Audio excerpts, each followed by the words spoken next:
Voltamos no Além da Notícia de hoje falando sobre doenças de DNA, doenças genéticas e conversando aqui com uma professora de genética e estamos conversando também com um pai e alguém que se tornou um estudioso de uma doença genética específica, aqui no caso a fibrose cística. Pois bem, eu gostaria de saber dos senhores o seguinte, quais são as doenças genéticas mais comuns, professora, por favor? Olha, a gente tem um grupo de doenças muito comuns, que são as doenças genéticas cromossômicas, que são não só muito comuns, como muito visivelmente conhecidas, como as síndromes, né? Síndrome de Down, síndrome de Turner. Então, a gente tem uma série de doenças que trazem um quadro sindrômico e que você identifica o indivíduo facilmente pelas características físicas desse indivíduo.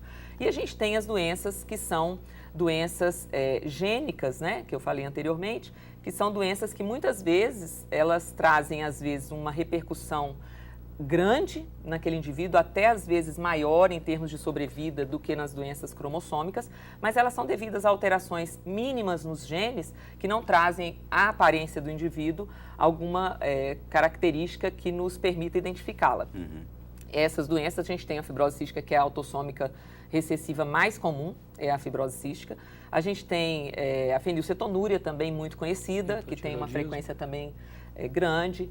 O hipotireoidismo, a gente tem distrofias musculares, anemia falciforme. Então, a gente tem uma série de doenças com uma frequência relativamente grande. Vocês agora me despertaram aqui uma outra pergunta. O caso da Angelina Jolie, ela tomou aquela medida de tirar as mamas para evitar o câncer de mama. Em quais outros casos? Por exemplo, no caso de Down, de uma síndrome de Down, seria possível um casal evitar, com alguma pesquisa prévia, ter um filho com Down ou com qualquer outra deficiência ou qualquer outra doença? Na realidade, no caso das doenças cromossômicas, elas não são doenças diagnosticadas nos pais. Elas são doenças... Então seria impossível isso? Impossível. A única medida que se faz, né, que se pode ter de precaução para evitar a ocorrência de doenças cromossômicas hoje é vinculada, às vezes, ao estilo de vida, porque o estilo de vida compromete as células germinativas, principalmente da mulher, e a idade de início da maternidade, né? Que até o brasileiro já está prorrogando, as brasileiras já estão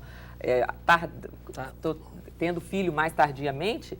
Então, isso é uma coisa que aumenta muito as chances do indivíduo ter um filho com a doença cromossômica, porque é uma doença originária na formação daquela criança. Isso. Então, ela não é diagnosticável nos pais. Eu quero entender muito bem, por favor, não me julguem mal.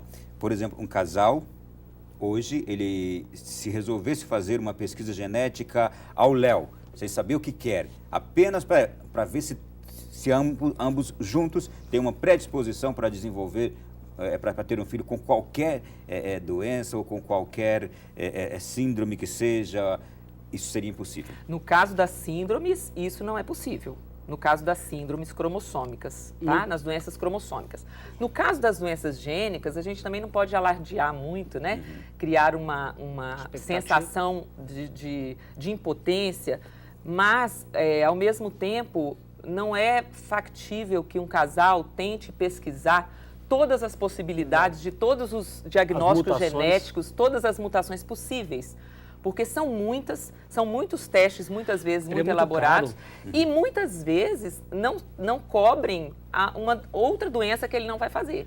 Então, o diagnóstico genético é indicado para aquela pessoa que tem um caso na família. Sim. Essa sim tem uma indicação de pesquisar aquele gene específico. Senão todos nós vamos ficar apavorados para ter filhos. Então esse meu pensamento deixaria alguém louco. Deixaria todos nós apavorados. Nós criaríamos um problema sério. Por exemplo, em casa, nós todos já temos o acompanhamento do diagnóstico. Então, todos nós já mapeamos a nossa cadeia relativa à fibrose cística. Então, eu tenho meu gene, a minha esposa tem, meu filho tem e minha filha tem a doença. Então, nós sabemos essa predisposição dentro do quadro. Por exemplo, o meu filho tem uma chance de casar com uma outra pessoa Caso ela tenha o gene também, eles podem ter o filho. Os dois podem, antes de casar e de pensar ter filho, eles podem fazer um teste para ver se tem a probabilidade da fibrose cística. cística. Eles já se conhecem. Eles né? já se conhecem, Em então eles relação a podem esse fazer gene. a esse Em relação a gene. isso, sim. Aí eles podem fazer a opção, opa, não vamos ter filho, vamos adotar, vamos fazer, aí vai para o casal Entendi. essa disposição. Mesmo assim, ele vai ter a possibilidade, conforme falado pela doutora Giovana, de 25%. No caso específico da fibrose cística, né? Se ele for se os casar dois forem com uma vez, portadores. sem dúvida. Qual é a incidência hoje de pessoas com fibrose cística no Brasil? Hoje, o que acontece? Nós temos um quadro, para cada 2.800 nasce um com fibrose cística. Por que essa incidência tão alta? A incidência, a fibrose cística é uma doença da pigmentação branca, não que o negro não tenha e nem o asiático, mas a incidência é menor. Então, hoje, os grandes focos no Brasil são na região sul, Santa Catarina, Paraná, nessa parte do sul, devido à colonização europeia. Então, lá tem a maior incidência. Nós, hoje, no Brasil, nós temos hoje 8.000 pacientes com fibrose cística diagnosticados.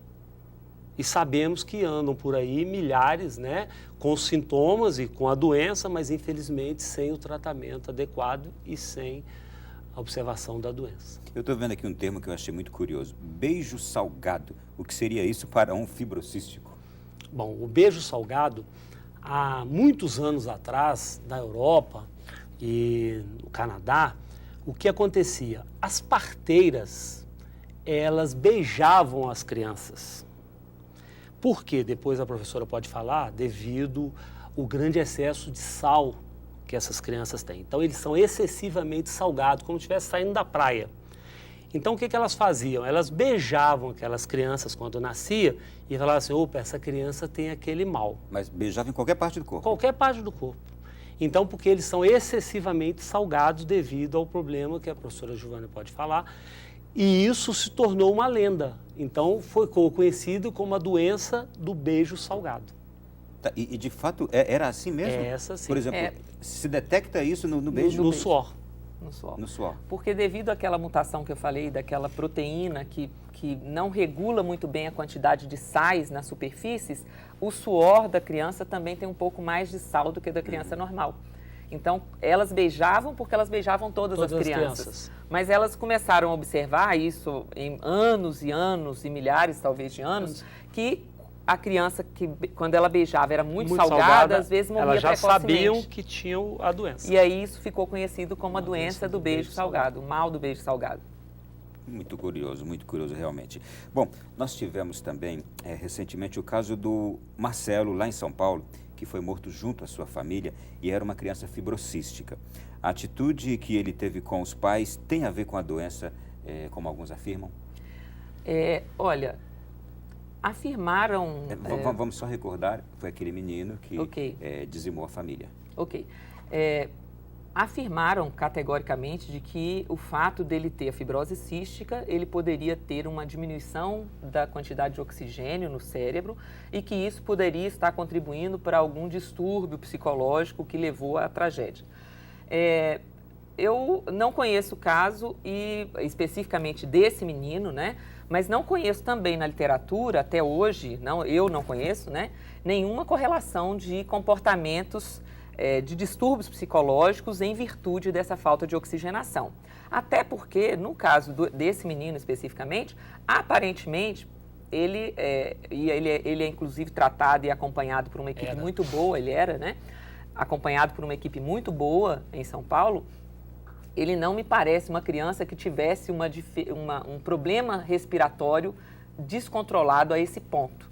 Mas não dá para eu afirmar muita coisa. Talvez quem precisasse ser ouvido era a pneumologista que o acompanha, né? Porque eu acredito que ele tem um biotipo saudável, né? Porque no caso da fibrose cística, quando a criança não é acompanhada no que diz respeito à sua doença respiratória, ela também não ganha peso, ela também não se desenvolve normalmente. Então, ele me parece, o que eu vejo, pelo quadro visual, ser uma criança que estava em tratamento e bem tratada. E crianças com fibrose cística bem tratada, no Canadá, por exemplo, né, e no Brasil a gente já tem casos também, têm uma expectativa de vida próxima da normalidade. E vivem normalmente. E às vezes tem uma função respiratória melhor, uma capacidade respiratória às vezes melhor do que muitas crianças que têm uma asma ou alguma outra doença pulmonar. Nesse caso específico, né, nós pais ficamos muito chateados. Por quê? Porque isso causou um problema a todos os pacientes que têm a doença. Imagine como deve estar na casa de todos aqueles que têm um fibrocístico em casa na adolescência. Como ele não deve estar indagando os seus pais? Será que eu sou capaz? Será que é? Será que não sou? Por quê? Porque eu tenho uma filha que tem 15 anos, né? E totalmente integrada à sociedade, vai à escola, faz tudo normal. E isso despertou devido, né, a repercussão, grande repercussão, né? E isso estava na mídia o dia inteiro falando da fibrose cística, né? Então eu acho que deveríamos ter aí uma campanha agora, até mesmo do governo federal, informando as pessoas sobre a doença, o que é a doença, porque isso está trazendo agora um problema psicológico para aqueles que estão conseguindo entrar aí na faixa de adolescência. Né? Porque levantou-se a hipótese de que esta doença poderia desenvolver algum seria problema psicológico. A causa, né? Ela poderia ter sido a causa por desenvolver algum problema psicológico no fibrose, alguém que tem a fibrose cística. Essa associação ficou ruim. Eu acho que precoce. Eu acho que, como muito bem mencionou a doutora Giovânia, né? Infelizmente, eu não sou médico, né? E nós não temos dados, né? Para avaliar, para acompanhar.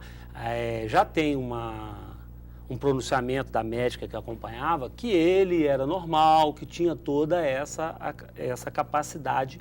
E nós observamos, porque o que passava-se na televisão, o porte dele não é de uma criança que não tinha um tratamento adequado, conforme mencionado, né? Porque o que não tem, ele fica totalmente desnutrido e fora dos padrões da idade dele. E como a senhora falou, a aparência dele era de totalmente alguém saudável. Exatamente. Justamente. Então, para nós que conhecemos da doença, não como médico, né? Apesar de estudarmos bastante a doença, isso nos causa uma estranheza, né? E nós esperamos que a mídia, que o governo, né, lance uma campanha de esclarecimento para a sociedade a respeito da doença, para tentar minimizar a repercussão, que realmente foi uma tragédia, né?